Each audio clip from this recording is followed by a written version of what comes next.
93.5 red FM पे एक कहानी ऐसी भी।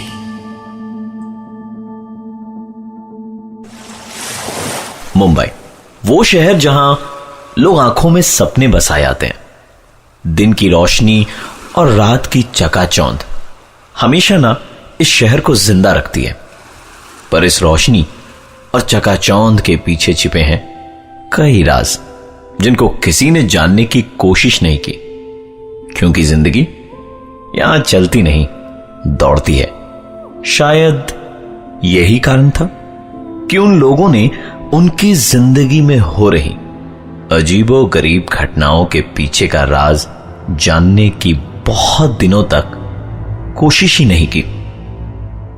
आज की यह कहानी प्रकाश, उसकी गर्लफ्रेंड नंदिनी और भास्कर के साथ हुई घटनाओं पर आधारित है। ये तीनों एक साथ बोरीवली के 2 BHK फ्लैट में रहते थे, जहां शिफ्ट हुए उन्हें सिर्फ 3 महीने ही हुए थे। ये तीनों एक साथ एक ही कॉल सेंटर में काम भी करते थे। जिंदगी का हर लम्हा एक साथ बिताते। इन तीनों की लाइफ परफेक्ट थी, सिवाय एक अजीब चीज के। हर दिन सुबह जब 3 बजे ये अपनी कॉल सेंटर की ड्यूटी के लिए उठते, तो घर के बाथरूम, किचन या डाइनिंग हॉल की लाइट को ऑन पाते। एक दूसरे से सवाल जवाब करने पर एक ही नतीजा निकलता, और वो ये कि उन तीनों में से किसी ने भी रात को बाथरूम, किचन या डाइनिंग हॉल की लाइट नहीं जलाई थी। इस अजीब घटना की शुरुआत आज से 3 महीने पहले हुई थी, जब उन्होंने इस घर को अपना घर बनाया था। इन तीनों ने इस बात को किसी के साथ भी डिस्कस नहीं किया, क्योंकि उन्हें हमेशा यह डर सताता था कि शायद उनके दोस्त उनका मजाक उड़ाना शुरू कर दे। इस कहानी की अभी तक की बातें मुझे बहुत नॉर्मल लगी, क्योंकि मैंने खुद ने अपने घर में टीवी को 3-4 बार खुद ब खुद स्टार्ट होते देखा है। शायद कोई टेक्निकल प्रॉब्लम हो, लेकिन अगर हम प्रकाश, नंदिनी और भास्कर की कहानी की बात करें तो घटनाएं सिर्फ लाइट के ऑन रहने तक सीमित नहीं रही, क्योंकि धीरे धीरे एक के बाद एक अजीबो गरीब घटनाओं ने उनके दिमाग में कई सवाल खड़े कर दिए। 93.5 रेड एफएम पे एक कहानी ऐसी भी, प्रवीण के साथ। मुंबई के बोरीवली इलाके में 2 BHK का फ्लैट, जिसमें प्रकाश, उसकी गर्लफ्रेंड नंदिनी और भास्कर 3 महीने से रह रहे थे। हर सुबह 3 बजे जब वो कॉल सेंटर की ड्यूटी के लिए उठते, तो बाथरूम, किचन या डाइनिंग हॉल की लाइट्स स्विच ऑन पाते। इस घटना का जवाब उन तीनों में से किसी के पास नहीं था। शाम करीबन 5 बजे ये तीनों अपने काम से लौटते थे, और शाम ठीक 6 बजे घर का काम करने वाली बाई भी पहुंच जाती। कभी कभार इस बाई के साथ उसका बच्चा भी आता, जो पूरे घर में खेलता रहता और उनके सामानों से छेड़छाड़ करता रहता। मुंबई शहर में बाई मिलना बहुत मुश्किल है, और इसलिए शायद वो बाई के इस बच्चे के सारे नखरों से परेशान होते हुए भी अपनी तरफ से कोई आपत्ति नहीं जताते थे। एक दिन तो हद ही हो गई। प्रकाश और नंदिनी जब घर लौटे तो पाया कि बाई का बेटा उनके घर के ड्राइंग रूम में खेल रहा है। उन्हें लगा शायद बाई उस दिन जल्दी काम पर आ गई, लेकिन आश्चर्य की बात तो यह थी कि बाई उन्हें सारे घर में कहीं भी नजर नहीं आई। उन्हें लगा शायद अपने बच्चे को उनके घर पर खेलने के लिए छोड़कर बाई बगल वाले शर्मा जी के यहां काम करने चली गई होगी। प्रकाश बहुत ही गुस्से में था आज, क्योंकि काम वाली बाई के रहते उसके बेटे का आना और उसके घर में खेलना तो ठीक था, लेकिन बाई अपने बेटे को यूं उनके घर में छोड़कर किसी दूसरे के घर में काम करने जाए, यह उन्हें मुनासिब नहीं लगा। करीबन 1 घंटे इंतजार करने के बाद प्रकाश और नंदिनी बगल वाले शर्मा जी के घर गए काम वाली बाई के बारे में पता लगाने। शर्मा जी का जवाब सुन दोनों हक्के बक्के रह गए, क्योंकि शर्मा जी के अनुसार काम वाली बाई तो आज आई ही नहीं थी। एक अजीब सी कश्मकश में दोनों अपने दिमाग में सवालों की लड़ी लिए वापस अपने घर की ओर लौटे, लेकिन इस बार आश्चर्यजनक रूप से पूरे घर में वो बच्चा उन्हें कहीं भी नजर नहीं आया। दोनों के मन में कई सवाल उठ रहे थे, पर उन्हें पार्टी के लिए देर हो रही थी, इसलिए ज्यादा सोचे बिना तैयार होकर पार्टी के लिए निकल पड़े। रात करीबन 8 बजे ओवरटाइम करने के बाद भास्कर घर लौटा और उसे इस पूरे इंसिडेंट के बारे में कुछ भी पता नहीं था। आपको क्या लगता है, घर लौटने के बाद भास्कर ने क्या देखा होगा? «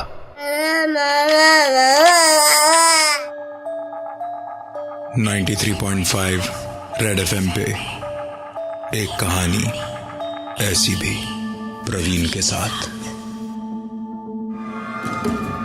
प्रकाश और नंदिनी ने अपने घर में काफी अजीबो गरीब चीज नोटिस करने के बाद सब कुछ पीछे छोड़ शाम की पार्टी के लिए अपने घर से निकल पड़े। ओवरटाइम करने के बाद भास्कर करीबन 8 बजे रात को अपने घर पहुंचा।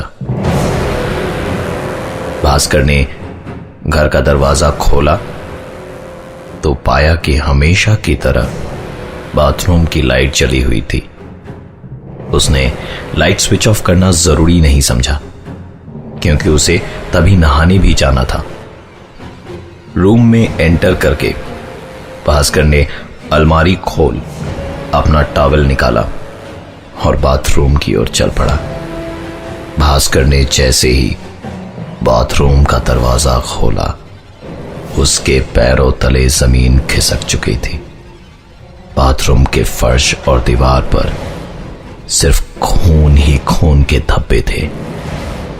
डरे हुए भास्कर ने तुरंत बाथरूम का दरवाजा बंद करा और डर के मारे वो मेन डोर की ओर भागा। अचानक उसके भागते हुए कदम एक आवाज को सुनकर रुक गए। ये आवाज भास्कर के कमरे से आ रही थी। सहमे हुए कदमों से भास्कर अपने रूम की ओर आगे बढ़ा और रूम का नजारा देख उसे अपनी आंखों पर विश्वास नहीं हो रहा था। भास्कर ने देखा कि उसके बाई का बच्चा उसके बिस्तर पर अपने घुटनों में मुंह को छिपाए बैठा था। भास्कर ने उससे पूछा कि तुम यहां क्या कर रहे हो? अभी तो तुम यहां नहीं थे।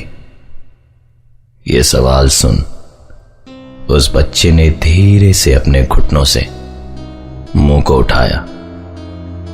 उस बच्चे के चेहरे पर एक अजीब सी तेज और होठों पर एक अजीब सी मुस्कान थी, मानो जिनमें कई राज समाये हों।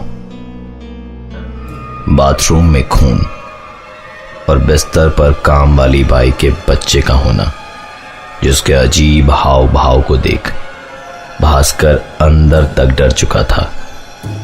वो तुरंत दौड़ता हुआ उस घर से बाहर की ओर निकल गया।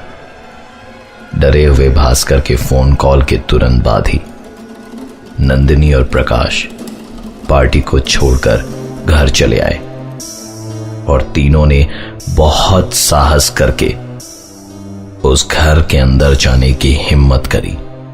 भास्कर, प्रकाश और नंदिनी ने जैसे ही घर का दरवाजा खोला तो हमेशा की तरह 93.5 रेड एफएम पे एक कहानी ऐसी भी प्रवीण के साथ। किसी घर में लाइट का अपने आप ऑन होना शायद इलेक्ट्रिकल फॉल्ट के कारण हो, लेकिन बाथरूम में चारों तरफ खून के छींटे और बहुत ही अजीब सी परिस्थिति में काम वाली बाई के बच्चे का उनके घर में मौजूद होना और दूसरे ही पल उसका गायब हो जाना प्रकाश, नंदिनी और भास्कर के दिमाग में सवालों का तूफान खड़ा कर रहा था। भास्कर प्रकाश और नंदिनी को साथ लेकर जब उन्हें बाथरूम में खून के छींटे दिखाने ले गया तो आश्चर्यजनक रूप से वहां पर कुछ भी नहीं था। रात करीबन 10:30 बजे थे। तीनों इसी सोच में डूबे थे कि क्या आज की रात इस घर में रहना उनके लिए ठीक होगा। इस बीच प्रकाश ने मकान मालिक को फोन लगाया और उसके दोस्त भास्कर के साथ बीती सारी घटनाएं बताई। मकान के मालिक ने सारी बात सुनने के बाद उन्हें बताया कि आज से 10 साल पहले इस मकान में एक परिवार रहता था। कर्ज के बोझ में दबे होने के कारण इस परिवार के कर्ता ने पहले अपनी बीवी और अपने बेटे की बेदर्दी से हत्या करी और फिर खुद फांसी लगाकर आत्महत्या कर ली। ये सब जानने के बाद वहां रहना तो दूर, उस घर में एक एक पल गुजारना भी प्रकाश, नंदिनी और भास्कर के लिए बहुत भारी पड़ रहा था। बाथरूम में खून देखने की घटना को शायद मन घड़त मानने के बावजूद भी हम उसे आज से 10 साल पहले घटी घटना से जोड़ सकते हैं, लेकिन काम वाली बाई के बेटे का विवादास्पद रूप से उनके घर में मौजूद होना और अचानक से गायब हो जाना, इसका कारण किसी को भी मालूम नहीं था। जैसे तैसे आज की रात प्रकाश, नंदिनी और भास्कर ने उस घर में गुजारी और सुबह होने का इंतजार करने लगे, क्योंकि उन्होंने फैसला ले लिया था कि सुबह होते के साथ ही वो इस घर को छोड़ कहीं और शिफ्ट हो जाएंगे। अगले दिन जब काम वाली बाई उनके घर आई तो प्रकाश, नंदिनी और भास्कर तीनों उस पर टूट पड़े। एक के बाद एक सवालों की बौछार करने लगे, उसके बेटे की अजीबोगरीब हरकतों पर और विवादास्पद स्थिति में उसके बेटे की मौजूदगी पर। 5 मिनटों तक स्तब्ध रहने के बाद कामवाली ने अपनी चुप्पी तोड़ी और बस एक ही चीज कही कि उसके पास उनके सवालों का कोई जवाब नहीं है, क्योंकि उसका तो कोई बेटा ही नहीं है। मैं हूं प्रवीण और ये थी आज की एक कहानी ऐसी भी। 93.5 रेड एफएम पे एक कहानी ऐसी भी प्रवीण के साथ।